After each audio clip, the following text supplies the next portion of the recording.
Perfect. So welcome to our webinar, everyone. Just going to start with some housekeeping rules. We will have time for Q&A at the end of the presentation. So I just ask that you pop your Q&A questions in the box next to the chat one up the top, and we'll move on to them at the very end. And also, this is being recorded, but we'll stop for the Q&A section. So I'll just pass you on to our CEO, Kevin Canning.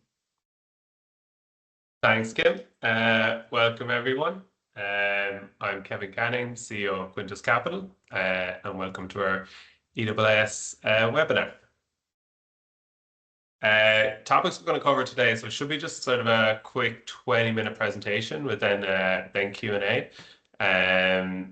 In terms of what we're covering, look, it's just going to go through what the EIS scheme is, how our fund works, our current portfolio, and a few worked examples of how people use EIS.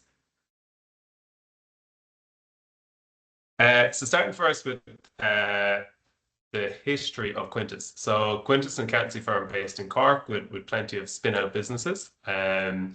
In terms of our experience with EIS, it goes back to the BES days. Our first BES investment was done in 2007. We then ran our regulated fund, so the V1 of the regulated fund, from 2008 to 2012. And then we did one-off investments from 2013 to 2021. We relaunched our EIS fund in 2022, and we have now raised and successfully deployed 3 funds over the last 3 years. With now we're about to raise our 4th at the moment. In terms of like our performance, we do have a specific performance deck that we can send to anyone after it. It's kind of the main question we get of how everything's performed over the last 20 years. On the call today, our management team is here. So Kevin and myself, you've met Kim, and Tim O'Callaghan will be doing a piece in a while. He's our investment manager, and Adam as well, just on kind of portfolio management as well. There is a wider team within Quintas Capital, and our investment committee is very important. So it's made up of 4 people. They're all shareholders in our business. 2 were original founders of Quintas, the accountancy firm, Paul and Faulkner. And Kevin and Fuad have recently invested in Quintas Capital in the last couple of years. Are both very experienced finance professionals and have been in the investment world for 2 decades each.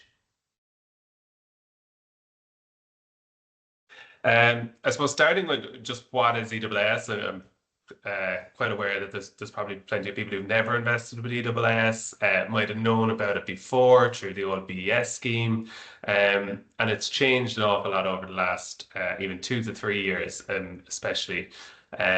Previously, up to about 2 years ago, the tax rate was always a flat 40%. It was quite straightforward. And then 2 years ago, there was a lot of changes at EU level that were sort of forced on the Irish government to introduce this tiered structure into EIS.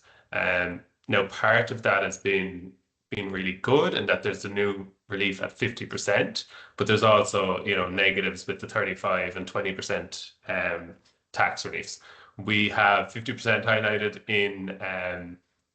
in bold here because that is sort of the only type of investments we look at. And what does 50% tax relief mean?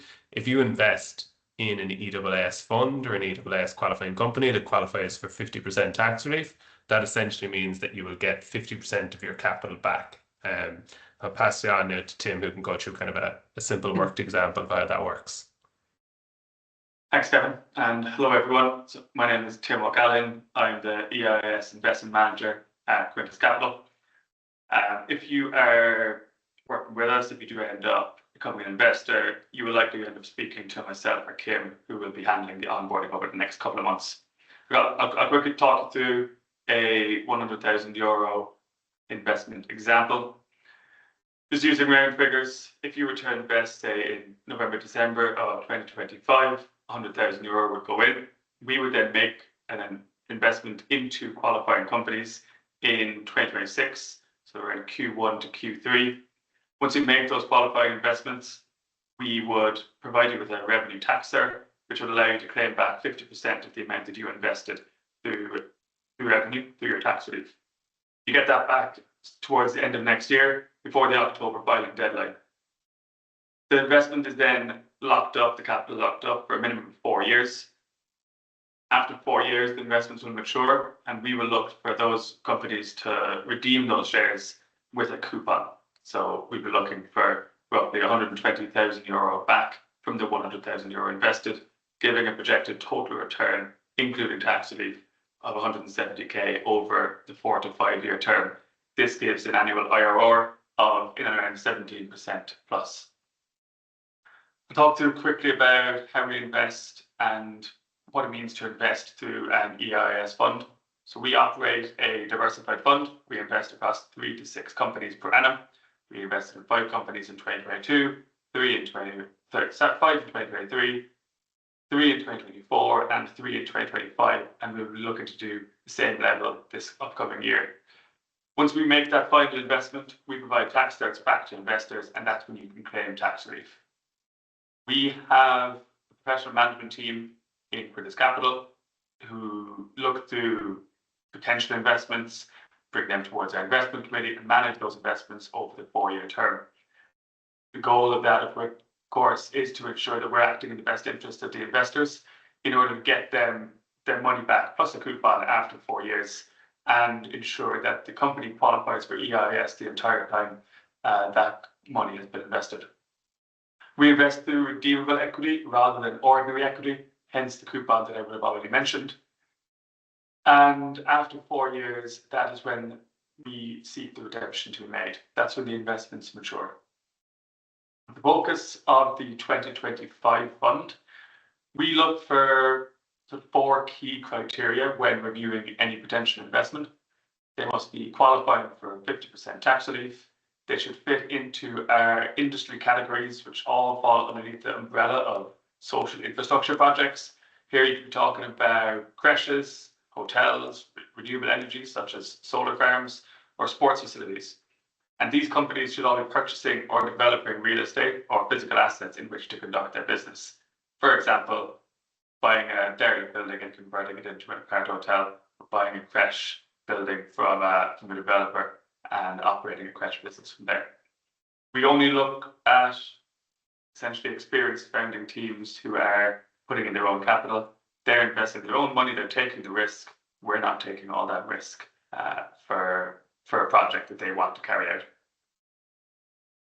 We have some safeguarding oversight and regulations that I want to briefly touch on, because it's important for you to know the finer details of how we operate. So the entity, Quintas Capital Regulated Limited, is regulated by the central bank. We must adhere to certain standards in terms of reporting, in terms of investor onboarding, and the way we communicate with investors as well. We're authorised then by the revenue commissioners and by the Department of Enterprise, Tourism and Employment to act as a designated investment fund. Each year, our prospectus must be approved by those 2 bodies in order for us to act as an EIS fund. IQEQ will look after all of our trustee and administration. So they handle all client cash and they handle all client shares as well. So we pay them to do so, and it's an important task to carry out, so that we are independent and don't actually handle any client cash. When it comes to the investment committee, Kevin will have briefly touched on this about who's in the investment committee, but I'll elaborate a little bit more about what it is that they do. Any investment that we wish to make has to go to an investment committee. It must be approved by them. Typically, this will involve a minimum of 2 meetings per company, where they will look through the company itself, the market, the founders' backgrounds, what they're putting in, any planning permission, and then make a decision on whether or not we can proceed. We also have quarterly portfolio reviews where we go through each company in detail with the investment committee and make a decision on whether action needs to be taken. Portfolio monitoring and investor reporting is handled by my colleague Adam McCarthy, who I'll hand you over to in a moment. Essentially, we provide transparent reports to investors 45 days after quarter end. And look, I'll hand you over to Adam now, who can talk through this in a little bit more detail. Hi, so my name is Adam McCarthy, and I'm the financial controller here at Quintas Capital, and I also have responsibility for the portfolio monitoring for the EIS companies. You can see here our 2024 EIS fund, the three companies, and as explained by Tim earlier, with the focus for the 2025 fund, looking for the 50% tax relief and purchase/construction of an asset, experienced founder team, and their own capital, that the three companies here fit all of that criteria, and it will be for EIS Fund 2025, looking for the same style of companies in order to get that 50% tax relief. So my role here involves for monitoring the portfolio companies for EIS. And basically how that starts is once we've made the investment into each company, we look at their kind of basic finance function, reporting, how they're going to get the data every month, and in what format we're looking for it. And then it's a case also of just doing up some kind of budgets, working with them, seeing their business plan and how they're going to move forward for the next 4 years and hopefully get to an exit for us in the fund. Then on a monthly basis, once we have that set up, we'd be receiving their monthly accounts. We get P&L, balance sheet, and cash flow statement for all our portfolio companies. And then it's a case of us just measuring against the budget, seeing are they on track with the business plan, whether that's, getting new customers, moving into new markets, or even in the case of where it involves construction of an asset, at what stage of the development are they at? Are they on track to open? Because some of these are pre-revenue.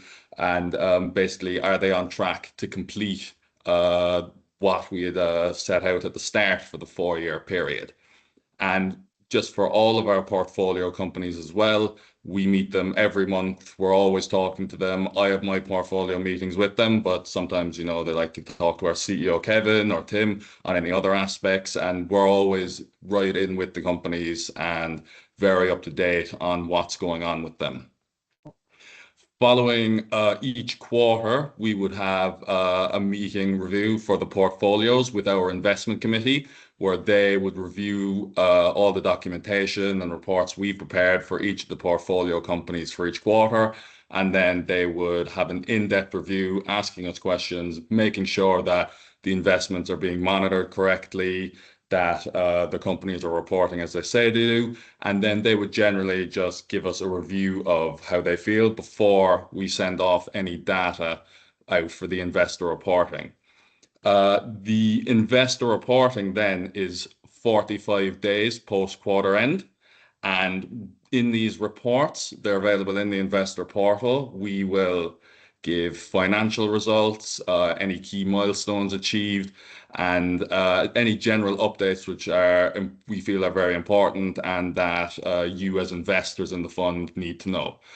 Obviously, there will be some aspects that we wouldn't be able to put in a report because these are kind of public reports as well that they're being disseminated out to you. So for commercial reasons, not every bit of important information is able to be given out.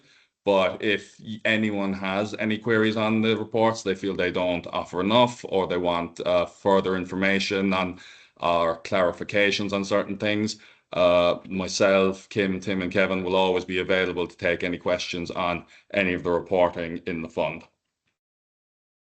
Next slide. And you can see here, this is our current portfolio.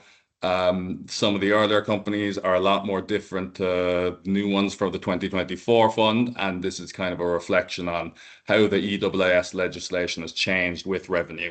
All the information on these companies is available on our website, and they have links to their own website. And I'd encourage everyone to go in and take a look, have a review. If you have any queries on these companies, we're always available to ask. I'll now hand you over to my colleague Kim for the rest. Thank you, Adam. As mentioned, I'm Kim Ronayne. I'm Investor Relations Manager here at Quintas Capital. And as Tim had mentioned previously, I'm part of the onboarding team as well for the EIS fund. So just looking at our process and our annual investment cycle, we'll take now for an example. So for step 1, looking at Q4, which is our period we're in, investors invest into the EIS fund. So this is open until the 31st of December, but the last day for onboarding clients will be the 16th of December. So then we're looking at into next year, 2026, Q1 to Q3.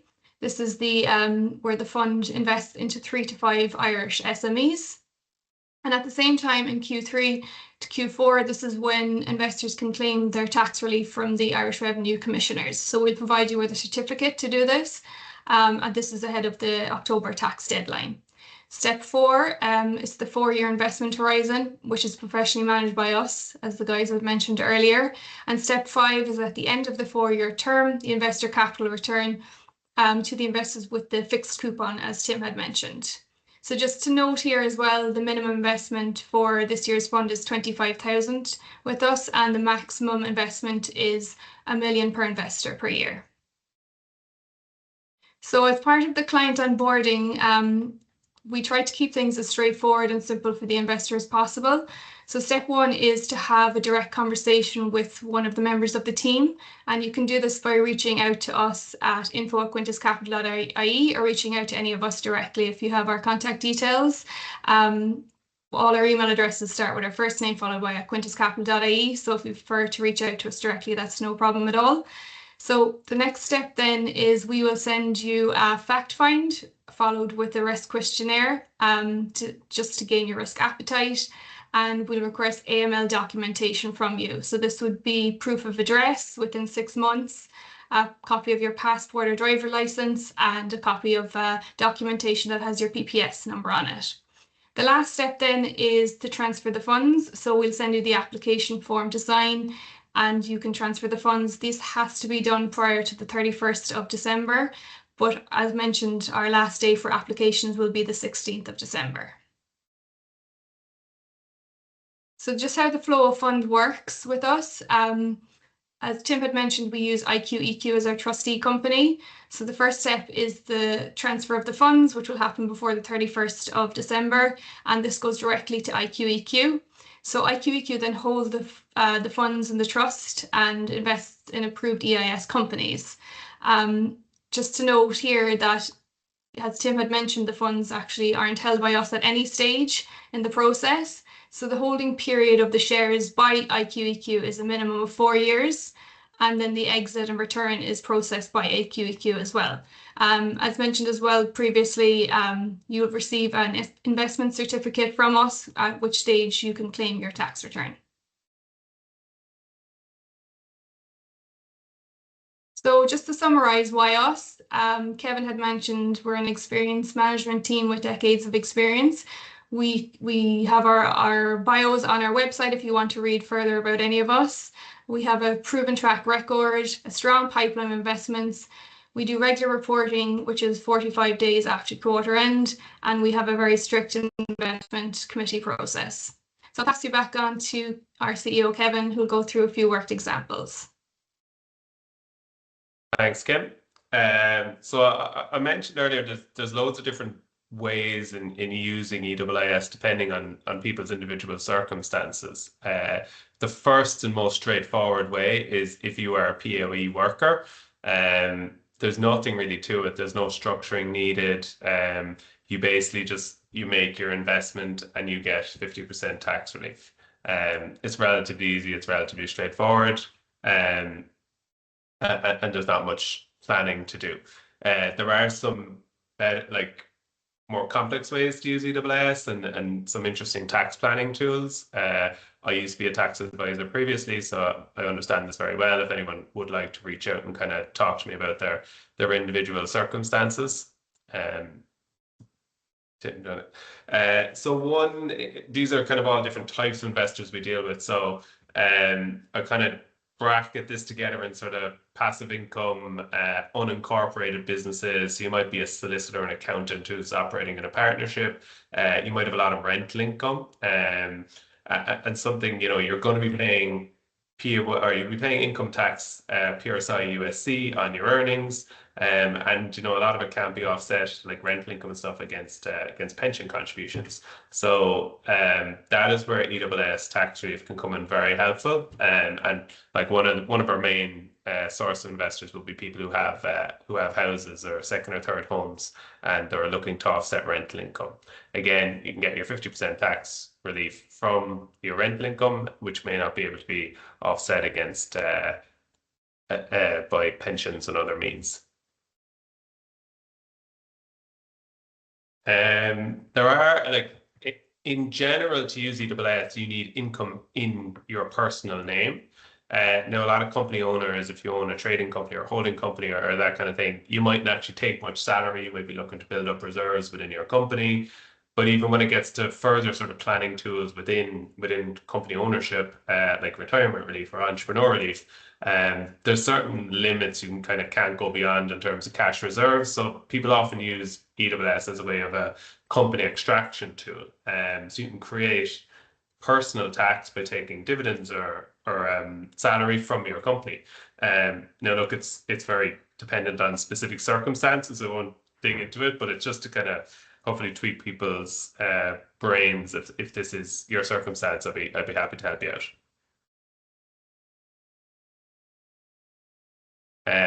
And look, this is kind of the same again. There's holding companies, there's trading companies, depending on whether your business is trading or not. A lot of our investors would have holding companies if they maybe have sold a business or something like that, or they use it as sort of an investment company. And to that as well, I think the holding company here and our last slide would be the investment company. You know, a lot of people who do have these sort of investment companies would have a lot of passive income that can pay tax up to 40% if they don't pay dividends. So they can reduce from 40 to 25 if you pay yourself a dividend. And again, EIS can be very helpful here. We'll send around these slides anyway, and if there is any of these sort of specific to your circumstances, we're happy to have a conversation. So I'll leave it there. Now, if anyone does have any questions, we are very happy to answer any. So there's a chat function and a Q&A function.